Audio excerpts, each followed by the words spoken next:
ഈ ഉയ്ഗൂർ മുസ്ലിങ്ങളെ വല്ലാതെ പീഡിപ്പിക്കുന്ന നാടാണ് ചൈന. പക്ഷെ ചൈനയിൽ മുരുക ഭക്തരുടെ ഒരു വലിയ കൂട്ടമുണ്ടായി വരുന്നു എന്ന് സാറിനോടൊരു ചൈനക്കാരി പറഞ്ഞു അല്ലേ? ഞാൻ ഈയിടെ 2 ദിവസം മുമ്പ് ഡൽഹിയിൽ വെച്ച് ഒരു അക്കാദമിക സംഘത്തെ കണ്ടുമുട്ടി. ഇന്ത്യ ഇൻ്റർനാഷണൽ സെൻറ്ററിൽ വെച്ച്. അവരവിടെ എന്തോ ഒരു സെമിനാറിൽ പങ്കെടുക്കാൻ വേണ്ടി വന്നതാണ്.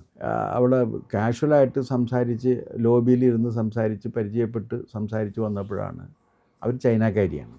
അപ്പോൾ ചൈനയിലായിട്ടും അവർ ഈ കുറി തൊട്ടിട്ടുണ്ടായിരുന്നു. ഓ, ചന്ദനക്കുറി അല്ല, ഭസ്മക്കുറി. ഭസ്മം. അപ്പോൾ ഞാൻ ഈ ഭസ്മക്കുറി, അപ്പോൾ ഞാൻ പറഞ്ഞു ഇതം ഭസ്മാന്തം ശരീരം എന്ന് പറഞ്ഞ്. അപ്പോൾ അവർ പറഞ്ഞു എന്താ, ഞാൻ ഇതിൻ്റെ കാര്യം പറഞ്ഞു കൊടുത്തു, ഇതാണ് ഇതിൻ്റെ ഒരർത്ഥം എന്ന് പറഞ്ഞു. അപ്പോൾ പറഞ്ഞു ഞാനൊരു മുരുക ഭക്തയാണ്. അപ്പോൾ എനിക്ക് അത്ഭുതമായി. എനിക്കത് കേട്ടിട്ട് അത്ഭുതമല്ല, ഞെട്ടലാണോ? കാരണം ഞാൻ ചോദിച്ചു, അപ്പോൾ ഈ ചൈനയിൽ നിങ്ങൾക്ക് എങ്ങനെയാണ്? ചൈനയിൽ സാധാരണഗതിയിൽ അവരുടെ മതസ്വാതന്ത്ര്യമൊന്നുമില്ലല്ലോ. പിന്നെ അല്ല, മതസ്വാതന്ത്ര്യമൊന്നുമില്ല, പക്ഷേ മുരുക ഭക്തരുടെ വലിയ സാന്നിധ്യമുണ്ട്. മുരുക ഭക്തരുടെ എണ്ണം അവിടെ ഡെയിലി കൂടിക്കൊണ്ടിരിക്കുകയാണ്. അപ്പോൾ ഞാൻ ചോദിച്ചതെന്ന് വെച്ചാൽ ഇപ്പോൾ അടുത്ത ബുദ്ധമതത്തിൻ്റെ അവസ്ഥ എന്താണെന്നാണ് ചോദിച്ചത്. കാരണം അതൊരു ബുദ്ധിസ്റ്റ് ട്രഡീഷൻ ഉണ്ടായിരുന്നല്ലോ. അപ്പോൾ അവർ പറഞ്ഞൊരു കാര്യം, ഈ താവോയിസം ഇപ്പം മുന്നോട്ട് വരുന്നുണ്ട് അവരുടെ ചൈനയുടെ ഇതിൽ വെച്ച്. ഇവരുടെ പേര് ഈ യാങ് എന്നാണ്, ഈ യിങ് യാങ് എന്നുള്ള യാങ് എന്നാണ്. അത് വെച്ചിട്ടാണ് പിന്നെ ഈ സംഭാഷണം ഇങ്ങനെ പോയത്. അപ്പോഴാണ് ഈ മുരുകൻ്റെ ഒരു പ്രാധാന്യം. കാരണം എനിക്ക് അങ്ങനെ ഏതെങ്കിലും ഒരു രാജ്യത്തിന് അപ്പുറത്തേക്ക് പോകുന്ന ഒരു സംഗതി നമുക്ക് കണ്ടെത്തുക പ്രയാസമാണ്. ആകെ അതിനൊരു വ്യത്യസ്തമായിട്ടുള്ളൊരു കാര്യം പറഞ്ഞിട്ടുള്ള ആരാണെന്ന് വെച്ചാൽ പരമശിവൻ അറബിയാണെന്ന് പറഞ്ഞിട്ടുണ്ട് കേസരി ബാലകൃഷ്ണപിള്ള സാറ്. അതെന്താ അങ്ങനെ പറഞ്ഞത്? പുള്ളി അത് ഏതോ ഒരു പുള്ളി ഈ കേസരി ബാലകൃഷ്ണ സാറിൻ്റെ ചരിത്രത്തിനൊരു പ്രത്യേകതയുണ്ട്. പുള്ളിക്ക് തെളിവ് ആവശ്യമില്ല, ചരിത്രം ഉണ്ടാക്കും അല്ലേ? ചരിത്രം പുള്ളി ഉണ്ടാക്കും. പക്ഷെ വേറൊരു കഥ സാറിനോട് ഇപ്പോൾ ഞാൻ ഈ സന്ദർഭത്തിൽ ചോദിക്കുക, ഈ ചില ആളുകളൊക്കെ പറയാറുണ്ടല്ലോ, ഈ മക്കയിലെ വിശുദ്ധമായ കാബ ഉണ്ടല്ലോ, അതിനകത്ത് ശിവലിംഗം ഉണ്ടായിരുന്നു. അല്ല, അതെന്താ കാര്യം എന്ന് വെച്ച് കഴിഞ്ഞാൽ അവിടെ ഈ പാമ്പിനെ കഴുത്തിൽ തൂക്കിയിട്ടിരുന്ന ഒരു ദൈവം ഉണ്ടായിരുന്നു അറബിയിൽ. അത് സത്യമായിരുന്നു. ഈ ഇസ്ലാം ഉണ്ടാകുന്നതിനൊക്കെ ഇസ്ലാം വന്നിട്ടല്ലോ അറബി രാജ്യം ഉണ്ടായിരുന്നു. അതിന് മുമ്പേ അറബികളുണ്ട്. അതിനു മുമ്പേ അറബികളുണ്ട്. അവർക്ക് ജീവിതമുണ്ട്, അവർക്ക് സംസ്കാരമുണ്ട്, അവർക്ക് ദൈവമുണ്ട്. ഈ ദൈവം ഇസ്ലാം വന്നതിന് ശേഷം ഉണ്ടായതൊന്നല്ല. അല്ലെങ്കിൽ ഏതെങ്കിലും ദൈവം മനുഷ്യരോടൊപ്പം തന്നെ പ്രപഞ്ചത്തിലുണ്ടല്ലോ ദൈവസങ്കല്പം. ആ ദൈവസങ്കല്പത്തിൻ്റെ സ്വഭാവം മാറിയിട്ടുണ്ടാകാം. പക്ഷേ എവിടെ മനുഷ്യനുണ്ടായിട്ടുണ്ടോ അവിടെ ഒരു ദൈവവും ഉണ്ടായിട്ടുണ്ട് അവൻ്റെ കൂടെ. ആ ദൈവം എന്താണ് എന്നുള്ളത് ദൈവത്തിൻ്റെ സ്വഭാവത്തിന് ചിലപ്പോൾ മാറ്റങ്ങൾ സംഭവിച്ചേക്കാം. അതല്ലാതെ ദൈവം ഇല്ലാത്തൊരു സമൂഹത്തെ നമുക്ക് സങ്കല്പിക്കാൻ സാധ്യമല്ല. ദൈവത്തിൻ്റെ സ്വഭാവം മാറും. ചിലപ്പോൾ കമ്മ്യൂണിസം ഒരിക്കലും ദൈവത്തിൻ്റെ രൂപത്തിൽ വരുന്നത് എന്ന് മാത്രമേ ഉള്ളൂ. പക്ഷെ അപ്പോൾ ദൈവം അവിടെ ഉണ്ടാകും. അപ്പോൾ ഇസ്ലാം വരുന്നതിന് മുമ്പേ അങ്ങനെ ഒരു ദൈവം ഉണ്ടായിരുന്നു. ആ ദൈവത്തെ പുരസ്കരിച്ചുകൊണ്ടാണ് ഈ ബാലകൃഷ്ണപിള്ള സാർ ഇങ്ങനെ പറഞ്ഞതെന്ന് കേട്ടിട്ടുണ്ട്. അത് ഭയങ്കര എതിർപ്പൊക്കെ പിടിച്ചു വരുത്തിയ ചരിത്ര സിദ്ധാന്തമാണ്. ഈ കേസരി ബാലകൃഷ്ണപിള്ള സാറിൻ്റെ ഈ ചരിത്രം അദ്ദേഹത്തിൻ്റെ എഴുത്ത് വായിക്കുമ്പോൾ ചരിത്രത്തിന് തെളിവ് വേണ്ട എന്നുള്ള കാര്യം അറിയാം. അത് പോയിക്കോട്ടെ. പക്ഷേ ഈ മുരുകൻ, ഇനി തമിഴിനൊരു പ്രത്യേകതയുള്ളത്, തമിഴിൽ ഏറ്റവും കൂടുതൽ ആളുകളുടെ ദൈവം എന്ന് പറയുന്നത്, അല്ലെങ്കിൽ തമിഴകത്തിൻ്റെ ദൈവം, തമിഴ് കടവുൾ എന്നാണ് പറയുന്നത്. തമിഴകത്തിൻ്റെ ദൈവം, തമിഴിൻ്റെ ദൈവം മുരുകനാണ്. അങ്ങനെ ഇന്ത്യയിൽ ഒരു ഭാഷയ്ക്കൊരു ദൈവം അതാണ്, മുരുകൻ മാത്രമേ ഉള്ളൂ. അത് വേൽ മുരുകൻ. അവർ അത് വരുന്ന സമയത്ത്, അതായത് ഈ അതിനകത്ത് ഒരു വൈരുദ്ധ്യമുള്ള എന്താണെന്ന് വെച്ചാൽ, കടവുൾ കാട്ടുമുരാൻ്റെ എന്നൊക്കെ പറഞ്ഞിട്ടാണ് DK ഉണ്ടാക്കിയത്, DMK ഉണ്ടാക്കിയത്. ദൈവവിരുദ്ധരായിരുന്നു അവർ. പക്ഷേ ഇവരെല്ലാവരും പഴനി പോയി തല മൊട്ടയടിച്ച് ഇതും തേച്ചിട്ട് നേരെ പോയി അല്ല DKക്കും DMKക്കും ഒക്കെ വോട്ട് ചെയ്തുകൊണ്ടിരിക്കുകയായിരുന്നു. അത് വേറെ ഇത് വേറെ. അവരുടെ ജീവിതത്തിൻ്റെ അവിഭാജ്യ ഘടകമായി, തമിഴ്നാടിൻ്റെ അവിഭാജ്യ ഘടകമായി മാറിയിട്ടുള്ളത് മുരുകനാണ്. അത് പറഞ്ഞ് ഈ ശിവകുമാറില്ലേ, കർണാടക DK ശിവകുമാറിനോട് ഇൻ്റർവ്യൂ ചോദിച്ചു, ഇങ്ങനെ അവിടെ ദൈവത്തെ, സനാതനധർമ്മത്തെയും ദൈവത്തെയൊക്കെ കൊല്ലും എന്ന് പറഞ്ഞിട്ടുണ്ടല്ലോ നിങ്ങളുടെ എന്ന് പറഞ്ഞപ്പോഴാണ് പറഞ്ഞത്. ഈ ഒറ്റ ചോദ്യമാണ്, how many temples are there in Tamil Nadu? അതെ. DK ശിവകുമാർ കുംഭമേളയ്ക്ക് പോയിട്ട് അവിടെ മുങ്ങിയിരുന്നു. DK ശിവകുമാറും മകളും എല്ലാം കൂടെ പോയിട്ട്. അല്ല, ഒറ്റ ചോദ്യമാണ്, how many temples are there? Y these temples remain there? എത്ര ക്ഷേത്രങ്ങളുണ്ട്? ഈ ക്ഷേത്രങ്ങൾ എന്തുകൊണ്ട് നിലനിൽക്കുന്നു? ആ ക്ഷേത്രങ്ങളിൽ പോകുന്ന ജനങ്ങൾ എവിടെയുള്ളവരാണ്?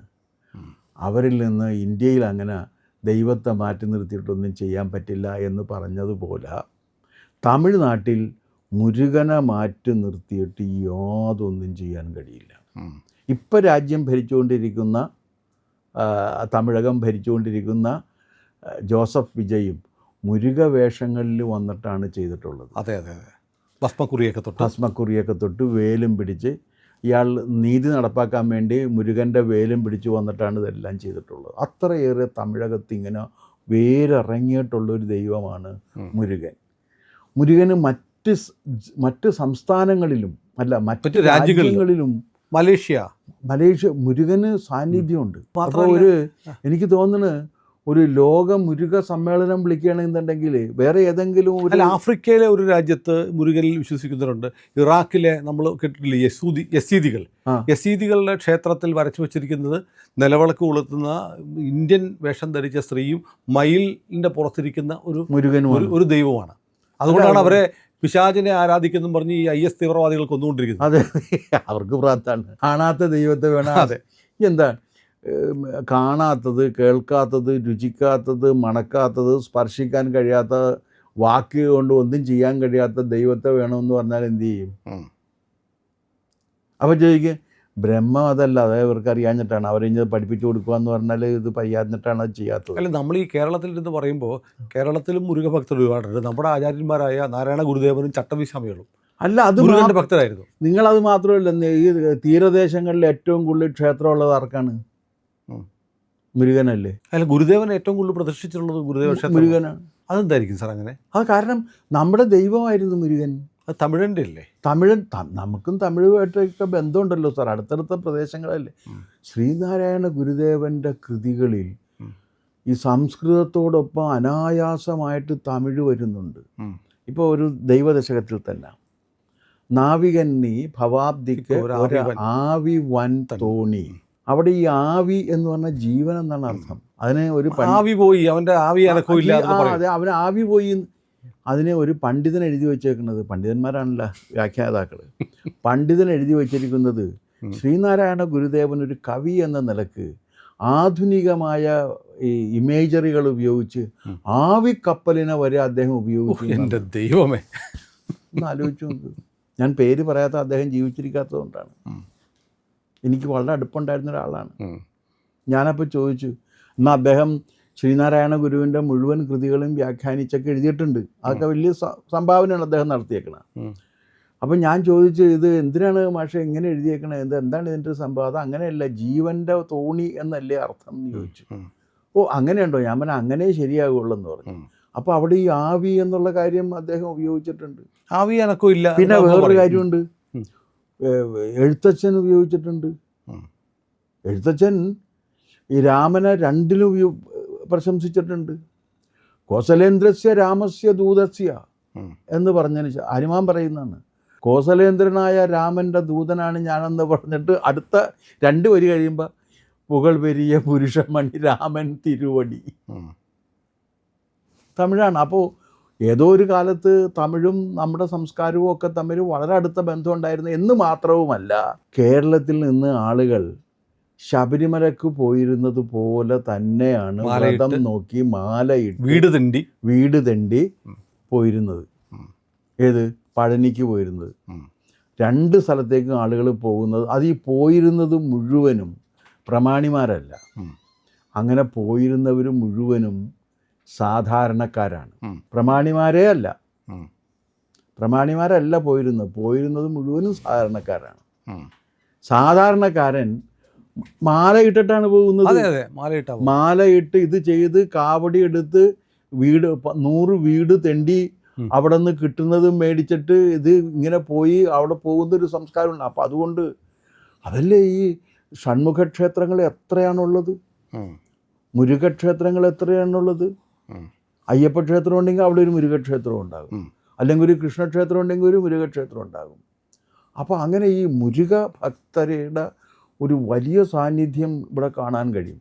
അത് ചൈനയിലുണ്ട് എന്ന് പ്രൊഫസർ യാൻ, അവരുടെ പേര് ഇപ്പോൾ പെട്ടെന്ന് കിട്ടി, പ്രൊഫസർ ഞാൻ എൻ്റെ അടുത്ത് കണ്ട എൻ്റെ ഈ യാദൃച്ഛികമായിട്ട് സംസാരിച്ചതാണ്. കാരണം ഞാൻ ഒരാളെ കാണാൻ വേണ്ടിയിട്ട് പോകാനായിട്ട് റിസപ്ഷനിലിരിക്കുകയാണ്. അങ്ങനെ ഇരിക്കുമ്പോഴാണ് ഇവരവിടെ വന്നത്. വന്നു കഴിഞ്ഞപ്പോഴേക്കും ഈ ഭസ്മക്കുറി കണ്ടു കഴിഞ്ഞപ്പോഴേക്കുമാണ് എനിക്ക് കൗതുകം തോന്നിയത്. എല്ലാവരും ഇന്ത്യയിൽ ഇതിനു മുമ്പ് വന്നിട്ടുണ്ടോ? അവർ പലവട്ടം ഇന്ത്യയിൽ വന്നു. അതുകൊണ്ടാണിത് മനസ്സിലായത്. പലവട്ടം ഇന്ത്യയിൽ വന്നിട്ടുണ്ട്, പലവട്ടം. അവർ റെഗുലറായിട്ട് ഇന്ത്യയിൽ വരുന്നതാണ്. ഞാൻ ഈ ഭസ്മക്കുറി കണ്ടു കഴിഞ്ഞപ്പോഴേക്കും പറഞ്ഞു ഇതം ഭസ്മാന്തം ശരീരം എന്ന് പറഞ്ഞിട്ട് അതൊന്ന് പറഞ്ഞു കൊടുത്തപ്പോഴാണ് ഞങ്ങൾ സംസാരിച്ചു തുടങ്ങിയപ്പോഴാണ് അവർ മുരുകഭക്തയാണെന്ന് എൻ്റെ അടുത്ത് പറയുന്നതും ചൈനയിൽ ഇങ്ങനെ മുരുകന്മാരുടെ എണ്ണം കൂടിക്കൊണ്ടിരിക്കുകയാണ് എന്ന് പറയുന്നപ്പോൾ ഞാൻ തമാശക്ക് പറയുകയും ചെയ്ത് ചൈന തമിഴ്നാടാകുമെന്ന്. അതെ അതെ അതെ. ഏതായാലും ചൈനയെ ചിലപ്പോൾ മുരുകനായിരിക്കും രക്ഷിക്കാൻ പോകുന്നത്. അല്ല, അതെന്തായാലും ഞാൻ പറഞ്ഞു വരുന്നത് ഈ ആളുകൾക്ക് ദൈവം ഇല്ല എന്ന് പറയുന്നത് ഗോഡ് ഡൈഡ് നിഷേ ഡൈഡ് ഗോഡ് എന്നൊരു സ്റ്റേറ്റ്മെൻ്റ് ഉണ്ട്.